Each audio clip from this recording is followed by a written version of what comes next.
Muito bem, voltamos a falar direto da página do Jornal Visão Espírita no YouTube e no Facebook para mais uma gota de Espiritismo, mais uma gota de O Livro dos Espíritos, livro terceiro, capítulo 1º, Lei Divina ou Natural, questões de hoje 636, 637, 638 e 639, 636, 637, 638 e 639. Se você puder compartilhar, curtir, comentar esse vídeo, quanto mais interações tiver, mais o YouTube, mais o Facebook interpretam que é um bom vídeo e acabam sugerindo para outras pessoas, né? E é muito importante chegar na mão de quem precisa, né? Recebemos uma mensagem muito interessante recentemente de uma pessoa que tinha dificuldades de fazer o Evangelho no lar porque não encontrava o Evangelho em braille, né? Ela que é deficiente visual e agora acompanha o nosso Evangelho e faz o Evangelho conosco.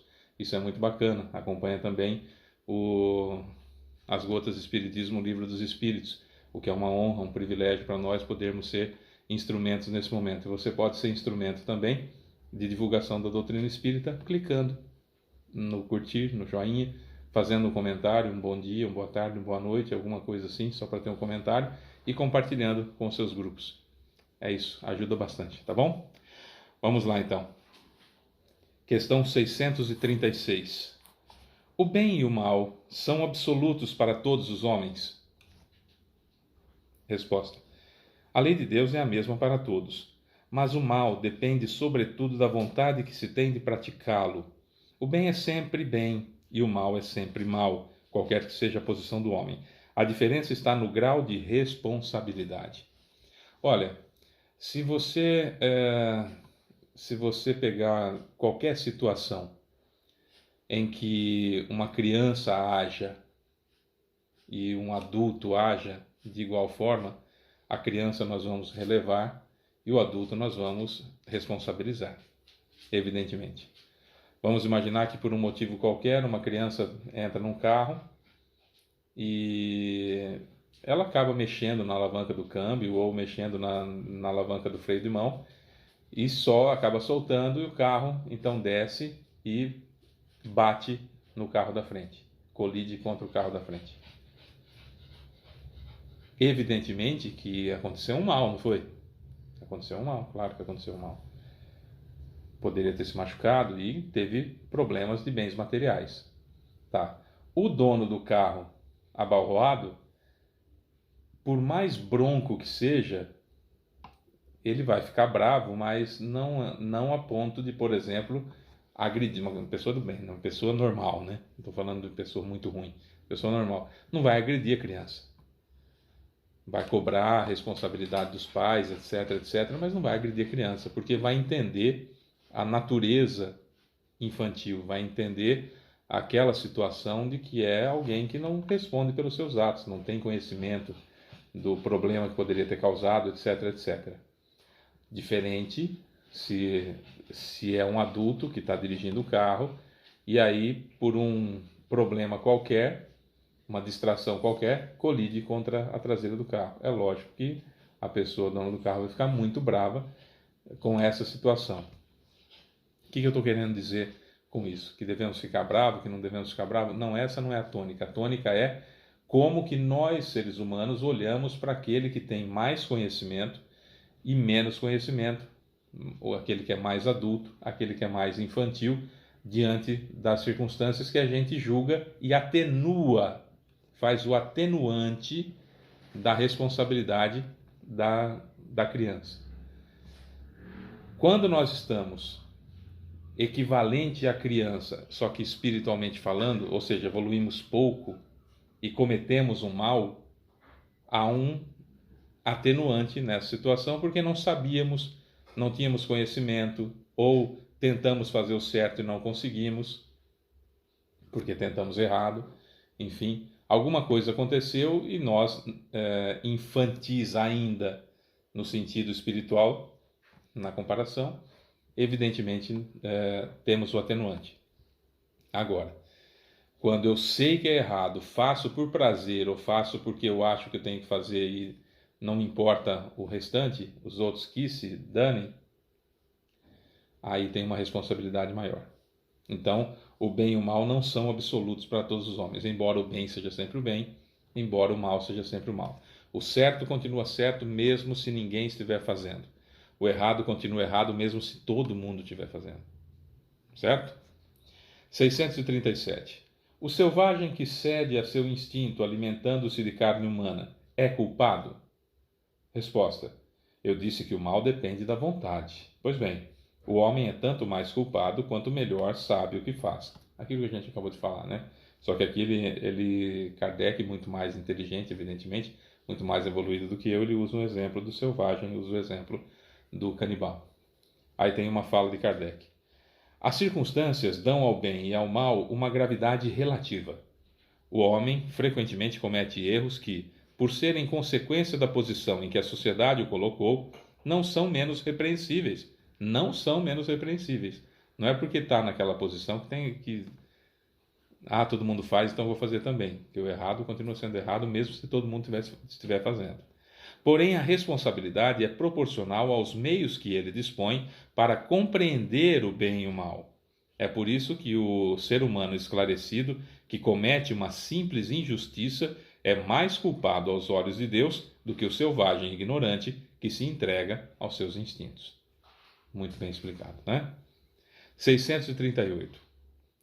Tem uma consideração na pergunta e depois a pergunta propriamente dita. 638. Às vezes o mal parece ser uma consequência da força das coisas, como é, por exemplo, em certos casos, a necessidade de destruição, inclusive, do seu semelhante. Pode-se então dizer que há infração à lei de Deus, quando, nesse caso, parece ser uma consequência da força das coisas? Parece natural o mal que vai acontecendo? Resposta: o mal não deixa de ser mal, embora seja necessário. Mas essa necessidade desaparece à medida que a alma se purifica, passando de uma existência a outra. E então o ser humano se torna mais culpado quando o comete, porque o compreende melhor. Olha, o mal não deixa de ser mal simplesmente pelo fato de ser necessário. Os canibais, por exemplo, a situação... Não vou entrar nos canibais porque eu não tenho essa capacidade do Kardec. Vamos pegar, por exemplo, na tradição do Japão, por exemplo, do Japão antigo, mais antigamente, que era de cometer o suicídio para manter a honra, para manter o ponto de honra, para manter a honra da família, a família intacta, não envergonhar os filhos, os netos, enfim, toda a geração ficar comprometida por causa de um erro que se cometeu.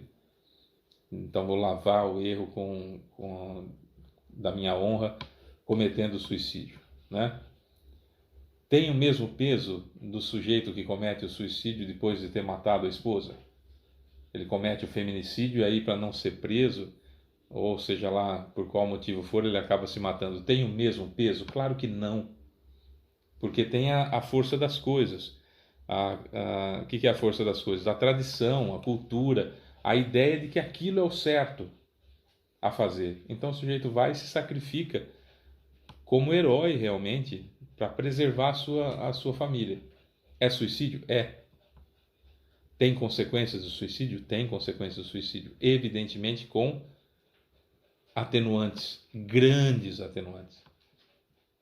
O sujeito que mata a esposa e depois comete o suicídio tem grandes agravantes, porque além dele ter cometido o feminicídio, ainda quer matar a mulher simplesmente porque lhe pertence, na cabeça dele, né?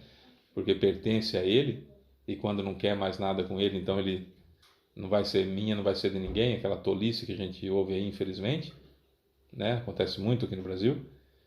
Então, precisamos entender como é que funciona a cabeça do sujeito. Ele vai se matar para não ser preso, para não sofrer as situações, não tem nada de honra, muito pelo contrário.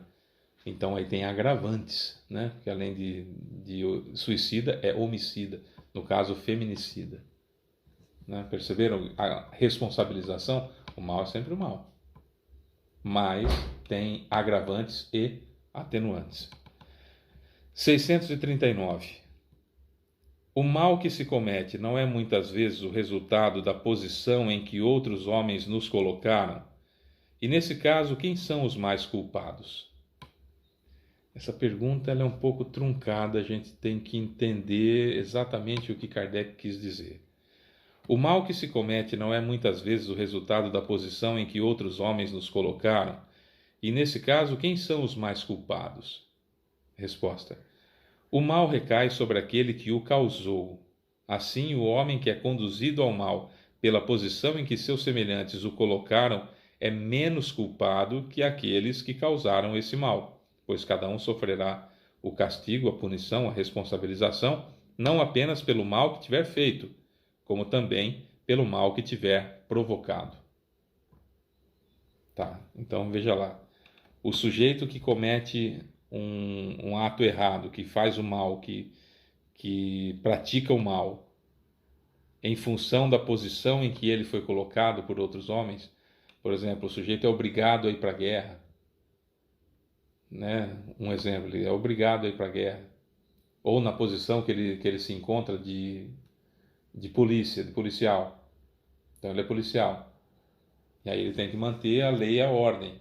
A ideia da polícia é preventiva.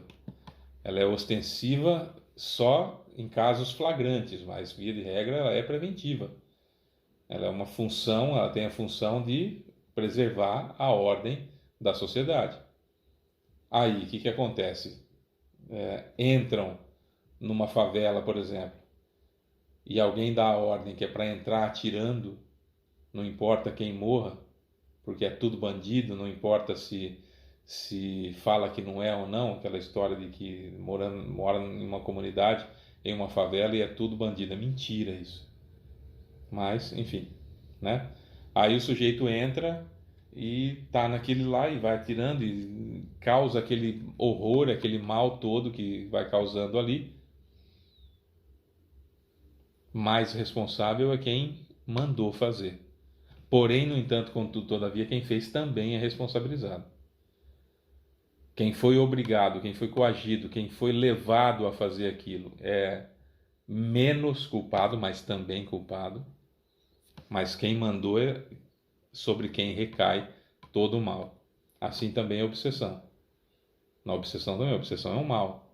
E o obsessor, via de regra, o chefão dos obsessores, o que ele faz? Eu chego lá e falo assim, eu quero obsidiar o Fábio. Quero me vingar do Fábio porque o que ele me fez não é justo, aquela conversinha toda. Ele fala, então faz o seguinte, você vai trabalhar para mim nesse caso aqui, que eu vou pegar essas duas pessoas e vou pôr para tratar do caso do Fábio. Por que normalmente acontece essa troca? Porque quando eu chego perto da pessoa que eu odeio hoje, que eu já gostei antes, senão não tem como odiar, eu dou uma fraquejada.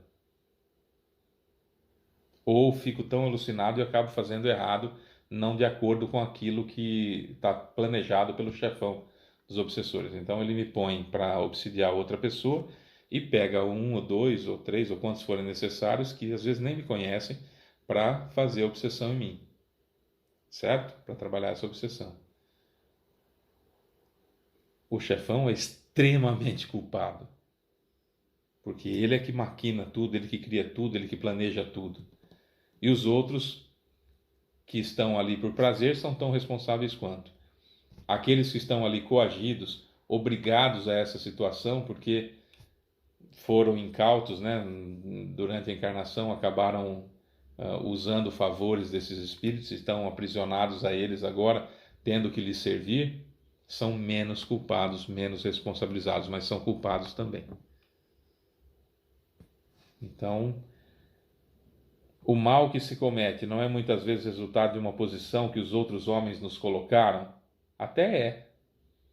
Mas o mal maior recai sobre quem colocou a gente naquela posição, mas nós também somos responsabilizados. Não podemos esquecer nunca. O certo continua certo, o bem continua sendo bem, mesmo se ninguém estiver fazendo. E o errado, o mal, continua sendo errado, mesmo se todos estiverem fazendo. Não é porque há uma circunstância que está liberado eu posso fazer.